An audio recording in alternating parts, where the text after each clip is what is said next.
நல்லடியார்களை மதிக்காமல் இந்த சமூகம் நிந்திச்சதோ அன்றிலிருந்து இந்த சமூகம் 40 ஆண்டுகளாக சுமார் இன்னைக்கு கேவலப்பட்டு அசிங்கப்பட்டு கொண்டிருக்கக்கூடிய இதுவை நாம் பார்த்து வருகின்றோம்.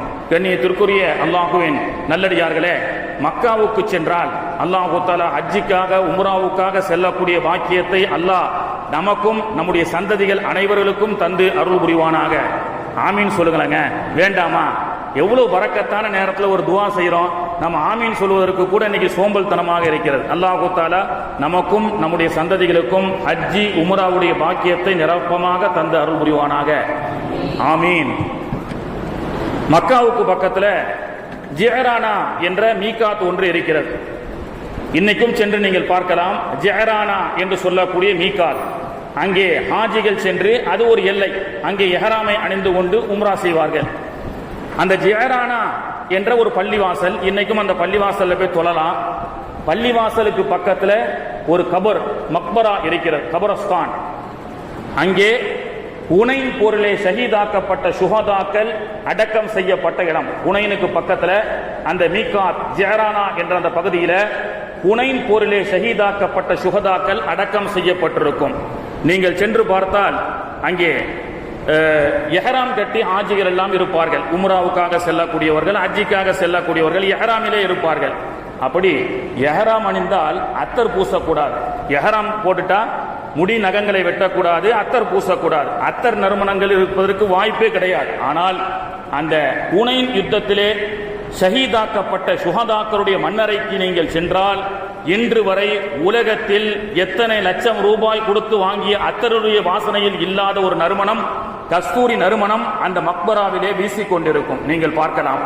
மதினாவிலே உஹதுக்கு சென்றால் அங்கே கஸ்தூரி நறுமணம் வீசும். அந்த சுஹதாக்கள் அடங்கப்பட்டிருக்கக்கூடிய அந்த பூமியிலே எல்லா விதமான நோய்களுக்கும் மருந்து உண்டான அந்த மூலிகைகள் அங்கே விளையப்படுகிறது. அங்கே சென்றால் அந்த ஹுனைன் யுத்தத்திலே ஷஹீதாக்கப்பட்ட சுஹதாக்களுடைய நறுமணம் அப்படியே நமக்கு வந்து கொண்டே இருக்கும். கண்ணியத்திற்குரியவர்களே, அப்படி இறந்தும் வாழ்ந்து கொண்டிருக்கக்கூடிய நல்லடியார்கள் கபூரிலே, பெருமானார் அவர்கள் சொன்னார்கள், கபூரிலே அடக்கப்பட்டதற்கு பிறகு கபூருக்குள்ள என்ன நடக்குதுன்னு யாருக்கும் தெரியாது. அல்லாஹு தஆலா அதை மறைச்சு வச்சுட்டான். கபூருடைய வேதனை சத்தத்தை அன்றாட மக்கள் கேட்டாங்கன்னா யாரும் எந்த மையத்தையும் அடக்க மாட்டாங்க, அந்த அளவுக்கு ஆயிரும். அதனால அல்லாஹு தஆலா மனிதனுடைய செவிக்கு எட்டாத அளவுக்கு கபருடைய வேதனையை வைத்திருக்கின்றான். ஆனால் மனிதர்கள், ஜின்களை தவிர மற்ற எல்லா ஜீவராசிகளும் அந்த கபருடைய வேதனையை செவியுறும் என்றார்கள் ஸல்லல்லாஹு அலைஹி வஸல்லம். ஜனாசா கொண்டு செல்லும் பொழுது ஒரு அறிவிப்பு செய்தான், ஒரு சத்தம் போடுது. அந்த சத்தத்தை நம்ம மட்டும் தான் கேட்க முடியாது, மனிதர்கள், ஜின்களை தவிர எல்லாம் கேட்கும் ரசூலுல்லாஹ் சொன்னாங்க. முஸ்லிம் ஷரீஃப்ல பதிவு செய்யப்பட்டிருக்கிறது. நல்ல அடியாராக இருந்தால் கத்திமூனி, என்னை விரைவில் அடக்கம் செய்யுங்கள், நான் அல்லாஹ்வை சந்திக்க வேண்டும். ஏன் பையன் லண்டன்ல இருந்து வராரு, துபாயில இருந்து பேரப்புள்ள வராருன்னு என்ன மையத்தை காக்க வைக்காதீங்க. கத்திமூனி, என்னை அடக்கம் செய்யுங்கள், என்னை சீக்கிரம் அடக்கம் செய்யுங்கள், அவங்க வந்து என்ன செய்ய போறாங்க அப்படின்னு சொல்ற மாதிரி மையத்துகள் பேசுகிறதாம். அதனால தான் ரசூல் ஸல்லல்லாஹு அலைஹி வஸல்லம் மௌத் ஆயிட்டா பிரான்ஸ்ல இருந்து பேரப்புள்ள வராரு, அமெரிக்கால இருந்து புள்ள வராருன்னு சொல்லி ஐஸ் பாக்ஸ்ல வச்சு அந்த மையத்தை வேதனை செய்யாதீர்கள். உடனே மையத்தாகிவிட்டால் 2 மணி நேரம் 3 மணி நேரத்திற்குள் உடனே ஆக வேண்டிய காரியத்தை பார்த்து அடக்கம் செய்யுங்கள், வந்து யாரும் ஒன்றும் செய்ய போவதில்லை. அப்படி என்பதற்கு போன்று அந்த மையத்து பேசுகிறது. எது நல்ல மையத்தா இருந்தா கத்திமூனி, இறைவா என்னை முற்படுத்து, ஏங்க என்ன சீக்கிரம் போய் அடக்கம் செய்யுங்க, அத்தா என்ன சீக்கிரம் போய் அடக்கம் செய்யுங்க, ஏமா என்ன சீக்கிரம் போய் அடக்கம் செய்யுங்க, ஏன்பா இவ்வளவு நேரம் என்ன வச்சிருக்கீங்கன்னு சொல்லி மையத்து பேசுகிறது. அந்த மையத்து பேசக்கூடிய அந்த பேசுகிறத என்பதை விட சத்தம் போடுகிறது, சீக்கிரம் என்ன அடக்குங்கன்னு சொல்லி. அந்த சத்தத்தை நமக்கு தான் கேட்காது, மற்ற எல்லா ஜீவராசிகளும் செவியுறும் என்றார்கள் ஸல்லல்லாஹு அலைஹி வஸல்லம் அவர்கள். கெட்ட மையத்தா இருந்தா எனக்கு வந்த கை சேதமே, என்னை எங்க கொண்டு போறீங்க, என்னை எங்க அடக்கம் செய்ய போறீங்க, நான் தொழுவுடைய வாழ்க்கையை வீணாக்கிட்டேன்னு சொல்லி அந்த மையத்து புலம்பக்கூடிய அந்த புலம்பல் நமக்கு கேட்காது, மற்ற ஜீவராசிகளுக்கு கேட்கும். அதே போன்று கபரிலே அடக்கம் செய்யப்பட்டதற்கு பிறகு அந்த கபரிலே என்ன நடக்கிறது என்று ஜீவராசிகளுக்கு தெரியும். எதற்கு நான் இதை சொல்கின்றேன் என்று சொன்னால், அந்த ஹுனைன் யுத்தத்திலே ஷஹீதாக்கப்பட்ட சுஹதாக்களுடைய அந்த மண்ணறைக்கு சென்றாலும் சரி, அல்லது மதினாவில் இருக்கக்கூடிய உஹது என்ற சுஹதாக்கள் அடக்கப்பட்டிருக்கக்கூடிய அந்த மண்ணறைக்கு சென்றாலும் சரி, அங்கே புறாக்கள் பறந்து கொண்டே இருக்கும். அந்த கபருக்கு மேல் புறாக்கள் இளைப்பாரும். என்னவென்று சொன்னால், அந்த கபருக்கு கீழே சொர்க்கத்தினுடைய ரவுலாத்துல் ஜன்னா என்று சொல்லக்கூடிய அந்த சொர்க்கத்தினுடைய வாடையினுடைய அந்த காற்று, அற்புதமான அந்த தென்றல் காற்றிலே அது துயில் இந்த உலகத்திலேயே சாயக்கூடிய ஒரு செயலை புறாக்கள் மூலமாக, ஆடுகளின் மூலமாக, சில கபருக்கு மேல ஆடுகள் ஜம்முன்னு போய் இலைப்பாரி படுத்து கிடக்கும். என்ன, அந்த கபருக்கு கீழே சொர்க்கத்துடைய தென்றல் காற்று வீசக்கூடிய அடையாளம் என்று சொன்னார்கள் ஸல்லல்லாஹு அலைஹி வஸல்லம் அவர்கள். மனுஷனுக்கு மட்டும்தான் கேட்காது, எல்லா ஜீவராசிகளுக்கும் கபரில் நடக்கக்கூடிய சத்தம் என்னன்னு கேட்கும் அப்படின்னு ரசூலுல்லாஹ் சொன்னாங்க.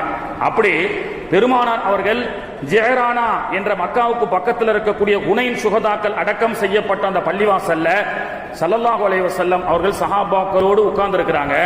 அப்பொழுது ஒரு வயதான மூமா, வயசான பாட்டி என்ன செய்யறாங்க, தள்ளாடி கொண்டு வருகிறார்கள்.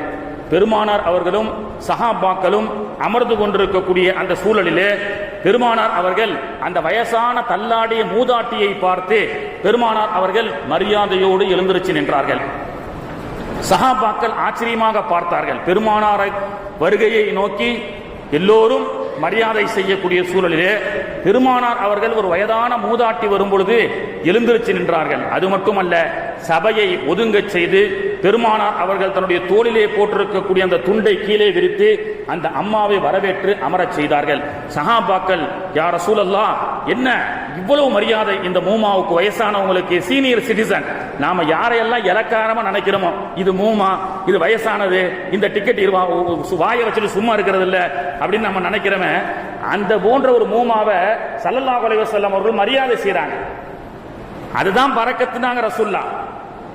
வீட்டில் இருக்கக்கூடிய முதியவர்கள் உங்களுக்கு கொடுக்கப்பட்ட பொக்கிஷங்கள், பரக்கத்துகள், அவர்களை கொண்டு அல்லாஹ் தஆலா உங்களுக்கு ரிஸ்க் அளிக்கின்றான். உங்க புள்ள சாப்ட்வேர் இன்ஜினியர் லட்சம் சம்பாதிக்கிறான், அதை கொண்டு பரக்கத்தில்ல. வீட்டுல வயசானவங்க இருக்கிறாங்களா, உடல்நிலை சரியில்லாத நோய்வாய்ப்பட்டவங்க இருக்கிறாங்களா, அவர்கள் பார்ப்பதற்கு வேண்டுமானால் உங்களுக்கு உபத்திரமாக இருக்கலாம், ஆனால் அவர்கள் தான் பரக்கத் என்றார்கள் ஸல்லல்லாஹு அலைஹி வஸல்லம் அவர்கள். அந்த மூமா யாரு? சஹாபாக்கள் இடத்துல ரசூலுல்லாஹ் ஸல்லல்லாஹு அலைஹி வஸல்லம் சொன்னாங்க, இந்த முதிய இந்த தாய் யார் தெரியுமா? ஹாதிஹி உம்மி, என்னுடைய தாய் என்று சொன்னார்கள். ஹலீமத்து சாதியா ரலியல்லாஹு அன்ஹா, எனக்கு பாலூட்டிய தாய் என்று பெருமானார் அவர்கள் சொன்னார்கள். கண்ணியத்திற்குரியவர்களே, இன்னைக்கும் மதீனாவுல போனீங்கன்னு சொன்னா குபா என்ற ஒரு பள்ளிவாசல், பெருமானார் அவர்கள் மதீனாவுக்கு சென்று ஆரம்பத்தில் கட்டப்பட்ட ஒரு பள்ளிவாசல் மஸ்ஜிதே குபா. இன்ன அவ்வள பைத்தியம் உதியா லின்னாஸ் அப்படின்னு அல்லாஹு தஆலா அருள்மறையிலே சொல்லி காட்டுவான். அந்த குபா பள்ளிவாசலுக்கு பெருமானார் அவர்கள் ஒவ்வொரு சனிக்கிழமை அன்றும் வாகனத்திலே நடந்து அல்லது வாகனத்திலே செல்வார்கள் என்று ஹதீஸிலே பார்க்கப்படுகிறது. குபா பள்ளிவாசல் சிறப்பு வாய்ந்த பள்ளிவாசல். மன் சல்லா ரகஅத்தைனி ஃபல் மஸ்ஜிதுல் குபா ஃபலஹு அஜ்ருஹு உம்ரத்தன். அந்த பள்ளிவாசல்ல சென்று யார் 2 ரக்காயத்துகள் தொழுவார்களோ அவர்களுக்கு உம்ரா செய்த நன்மை கிடைக்கும் என்றார்கள் நாயகம் ஸல்லல்லாஹு அலைஹி வஸல்லம் அவர்கள். அல்லாஹு தஆலா அந்த பள்ளியிலும் சென்று தொழக்கூடிய பாக்கியத்தை நமக்கும் நம்முடைய சந்ததிகளுக்கும் தந்து அருள் புரிவானாக. அப்படி பெருமானார் அவர்கள் சனிக்கிழமை தோறும் அந்த பள்ளிவாசலுக்கு வருவது வழக்கம். இன்றும் பார்த்தீங்கன்னு சொன்னா பெருமானாருடைய அந்த சுன்னத்தை பின்பற்றும் வண்ணமாக எல்லா நாட்களும் அந்த பள்ளிவாசல் பூட்டப்படுவதே கிடையாது. இரவு பகலாக ஆட்சிகள் சென்று தொழுது கொண்டு வருவார்கள். ஆனால் சனிக்கிழமை அன்று நீங்கள் சென்று பார்த்தால் ரசூலுல்லாஹ் சனிக்கிழமை செல்லக்கூடிய வழக்கம் இருந்த காரணத்தினால அந்த பள்ளிவாசலுக்கு கூட்டம் அலமோதும். 2-3 வாரத்துக்கு முன்பு அங்கே ஜியாரத்துக்கு பஸ்ஸிலே செல்லும் பொழுது வண்டி விடுவதற்கு இடம் இல்லை சனிக்கிழமை அன்று.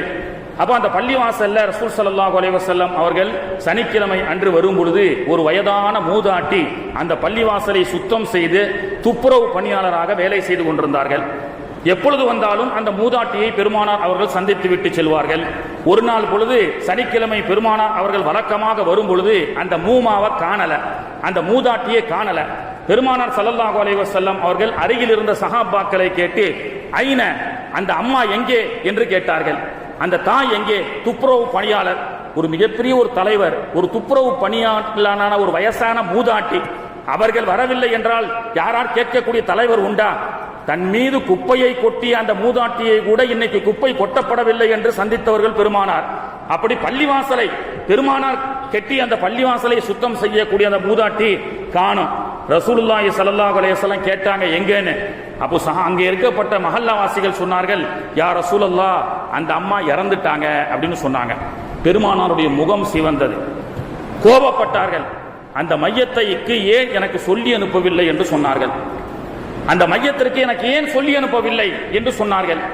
பிறகு பெருமானார் அவர்கள் அந்த அம்மாவுடைய கபூர் எங்கே என்று கேட்டார்கள். அந்த அம்மாவுடைய கபூருக்கு சென்று பெருமானார் அவர்கள் ஜியாரத் செய்தார்கள்.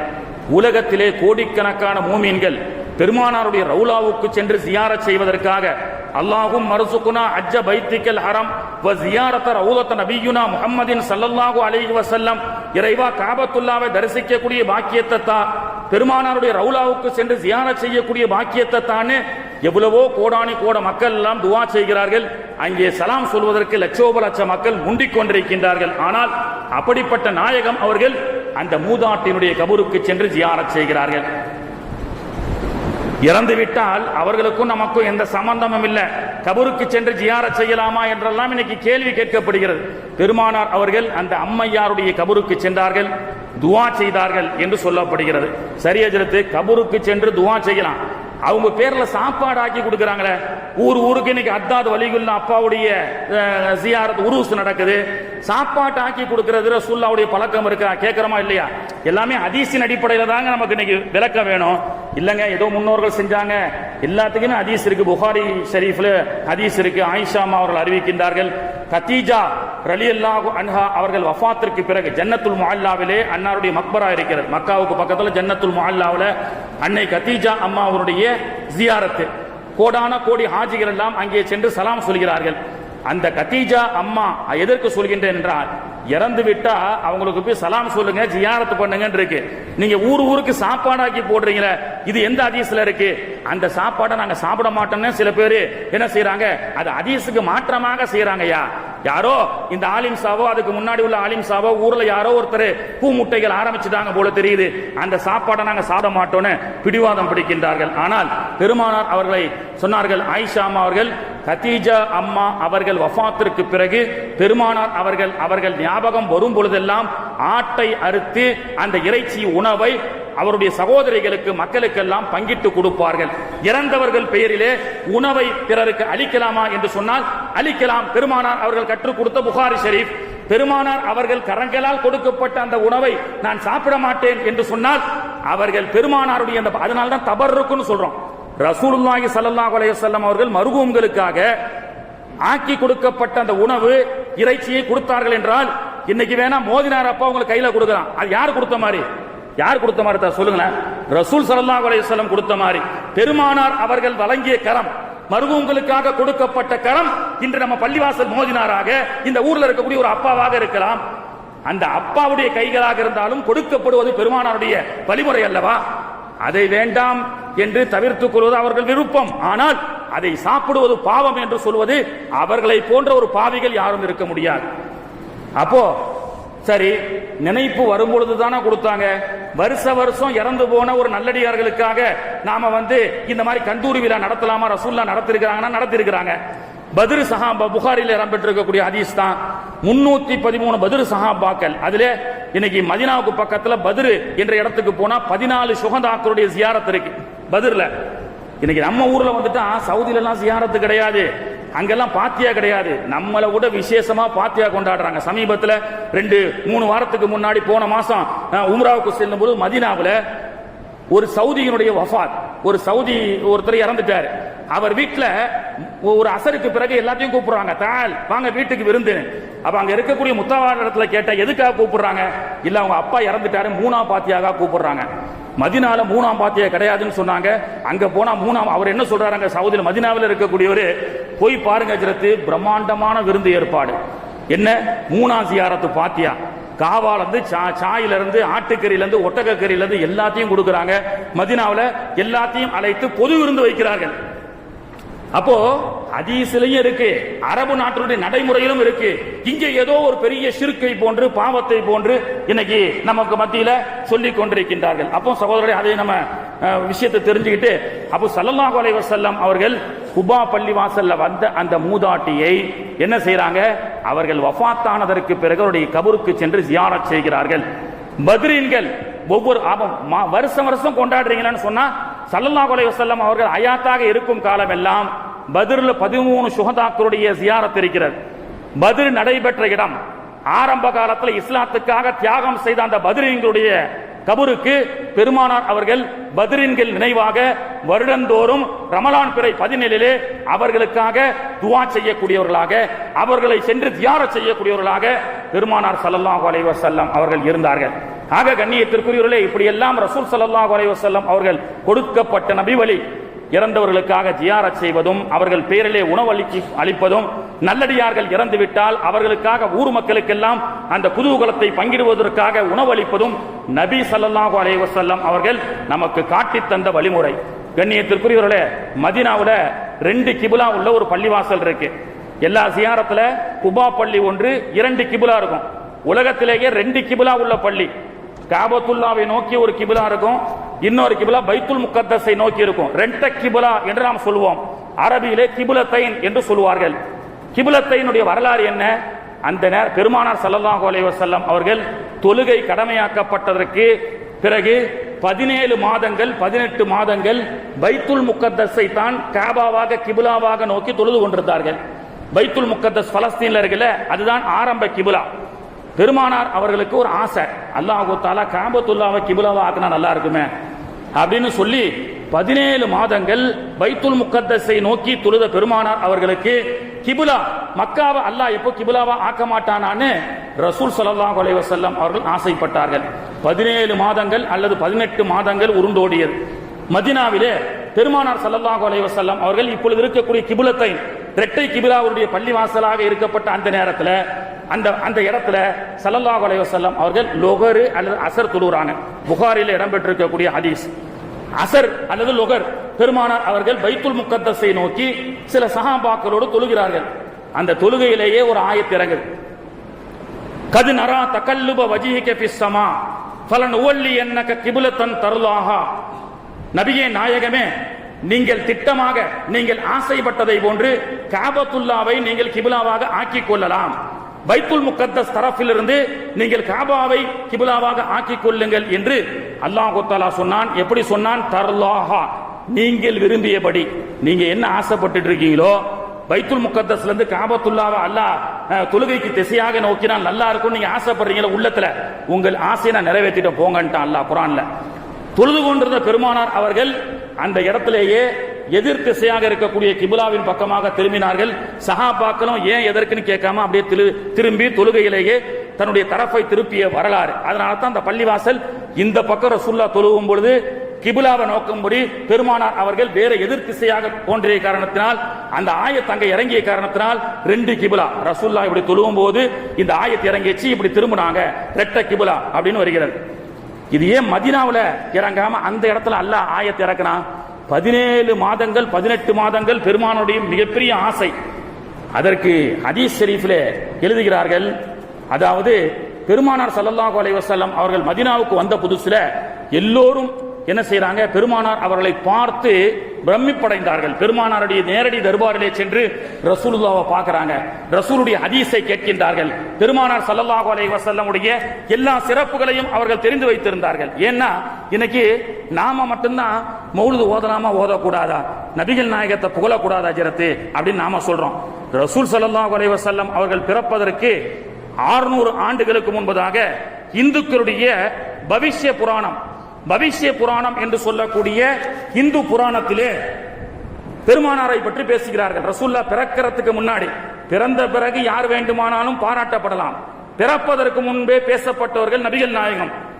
பவிஷ்ய புராணம் ஸ்லோகம் 3 சூத்திரம் 5. ஒரு மிலேச்ச லிங்க சேதி சகாஹீன சுமச்சுதாரி சகாஹிச உச்சலாபி சர்வ பஷி பனியஷ்யகை ஆனோமம முசலை மைஸ்கார ஏதஸ் மின்தரே மிலேச்ச ஆச்சரியன சமன்வித மகாமத் இது கீயாத சிஷ்யா சாகா நுரூபிஷேச மகாதேவ மருஸ்தலம் அப்படின்னு ஒரு சமஸ்கிருத வேதம் பவிஷ்ய புராணம் பாகம் இருக்கிறது. இந்த பாகத்துல இந்து புராணத்துல சமஸ்கிருதத்துல சொல்லப்படுகிறது. ஏதஸ் மின்தரே மிலேச்ச, ஒரு காலத்திலே ஒரு ஆச்சரியர் தோன்றுவார் ரசூலுல்லாஹ் பிறக்கிறதுக்கு முன்னாடி. நாம மட்டும்தான் யா ரப்பி பில் முஸ்தபா பல்லிகும காசிதனா ஷிர்க் அஜ்ரத்து, யா நபி சலாம் அலைக்கும் ஷிர்க்.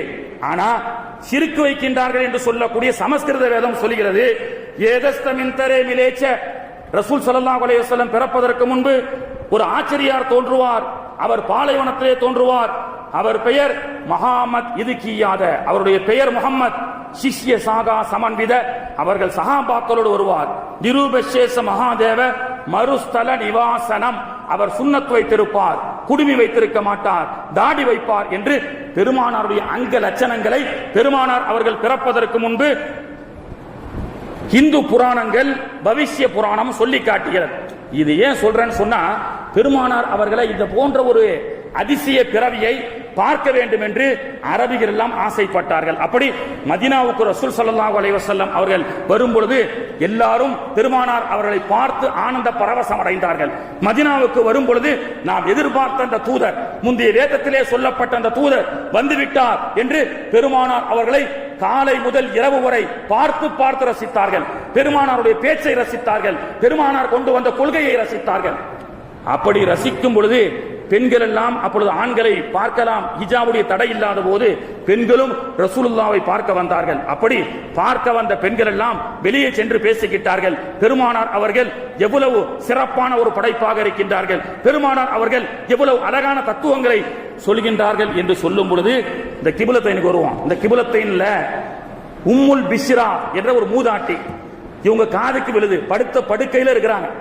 எல்லாரும் ரசூலுல்லாஹ் பார்த்துட்டு வந்து நாங்க பார்க்க போனோம், பெருமானார் அவர்கள் அந்த ஹதீஸை சொன்னாங்க, இந்த ஒழுக்கத்தை சொல்லி கொடுத்தாங்கன்னு சொல்லும் பொழுது உம்முல் பிஷ்ரா படுத்த படுக்கையிலிருந்து கண்ணீர் வடிக்கிறார்கள். இறைவன் அந்த பாக்கியத்தை எனக்கு தரவில்லையே. பக்கத்துல 5 கிலோமீட்டர் ரசூலுல்லாஹ் மதீனாவில் இருக்கிறாங்க. யமன் தேசத்திலிருந்து பல தேசத்திலிருந்து எல்லாம், இந்தியாவிலிருந்து கூட கேரளாவில இருந்து எல்லாம் மக்கள் ரசூலுல்லாஹ் பார்க்க போறாங்க. கிப்லத்தை என்ற இந்த இடத்துல இருந்து ரசூலுல்லாஹ் மதீனாவில் போய் பார்க்க முடியவில்லையே என்று அழுது கொண்டிருந்தார்கள். அந்த கெடகிலே இருக்கப்பட்ட உம்முல் பிஷ்ரா என்ற ஒரு மூதாட்டி இது போன்ற நாயகத்தை பார்க்க முடியவில்லையே என்ற செய்தி ரசூல் ஸல்லல்லாஹு அலைஹி வஸல்லம் தெரிந்ததற்கு பிறகு ஒரு மூதாட்டியினுடைய ஆசையை பெருமானார் அவர்கள் பூர்த்தி செய்வதற்காக யமன் தேசத்திலிருந்து, இந்திய தேசத்திலிருந்து, சீன தேசத்திலிருந்து உலகமென்னும் நாயகத்தை பார்க்க வந்த மக்களை தாண்டி பெருமானார் அவர்கள் அந்த அம்மையாரை சந்திக்க புறப்படுகிறார்கள். சித்திக் நாயகம் போன்ற சில சஹாபாக்களை அழைத்துக் கொண்டு உம்முல் பிஷ்ராவுக்கு சந்தோஷம் தாங்க முடியவில்லை.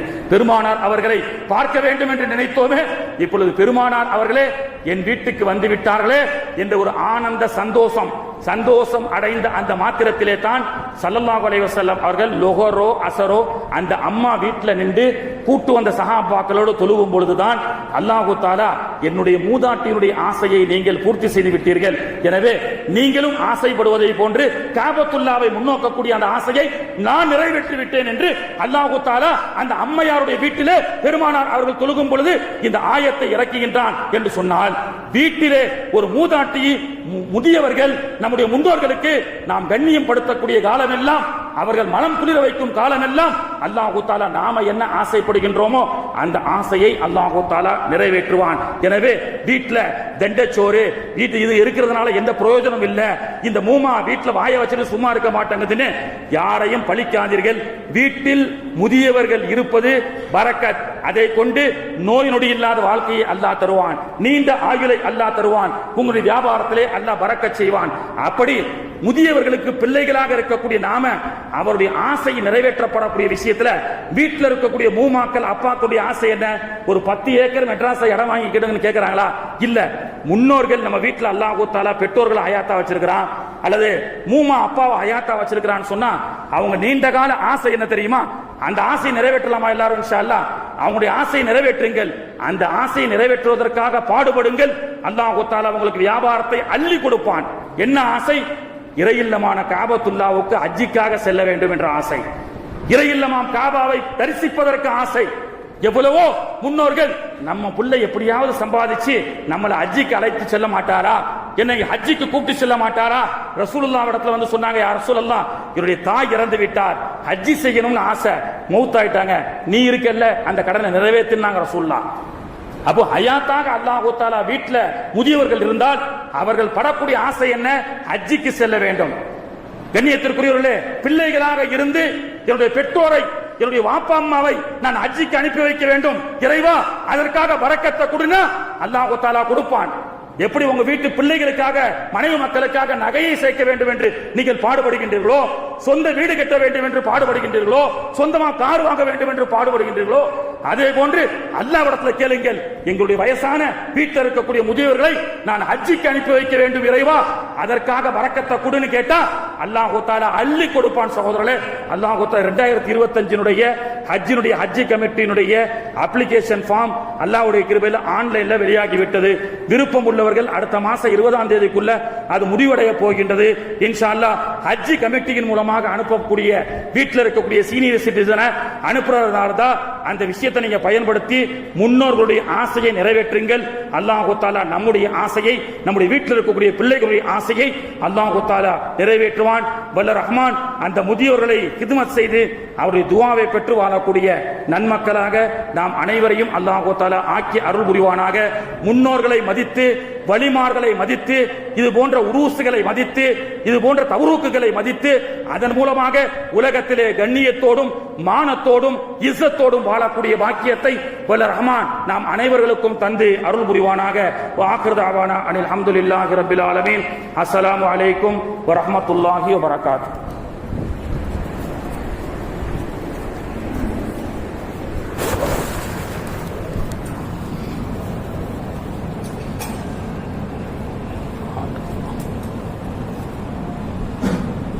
நல்லடியார்களை மதிக்காமல் இந்த சமூகம் நிந்திச்சதோ அன்றிலிருந்து இந்த சமூகம் 40 ஆண்டுகளாக சுமார் இன்னைக்கு கேவலப்பட்டு அசிங்கப்பட்டு கொண்டிருக்கக்கூடிய இதுவை நாம் பார்த்து வருகின்றோம். கண்ணியத்திற்குரிய அல்லாஹுவின் நல்லடியார்களே, மக்காவுக்கு சென்றால் அல்லாஹு தஆலா ஹஜ்ஜிக்காக உம்ராவுக்காக செல்லக்கூடிய பாக்கியத்தை அல்லாஹ் நமக்கும் நம்முடைய சந்ததிகள் அனைவர்களுக்கும் தந்து அருள் புரிவானாக. ஆமீன் சொல்லுங்களேங்க, வேண்டாமா? எவ்வளவு பரக்கத்தான நேரத்தில் ஒரு துவா செய்யறோம், நம்ம ஆமீன் சொல்வதற்கு கூட இன்னைக்கு சோம்பல் தனமாக இருக்கிறது. அல்லாஹ் தஆலா நமக்கும் நம்முடைய சந்ததிகளுக்கும் ஹஜ்ஜி உம்ராவுடைய பாக்கியத்தை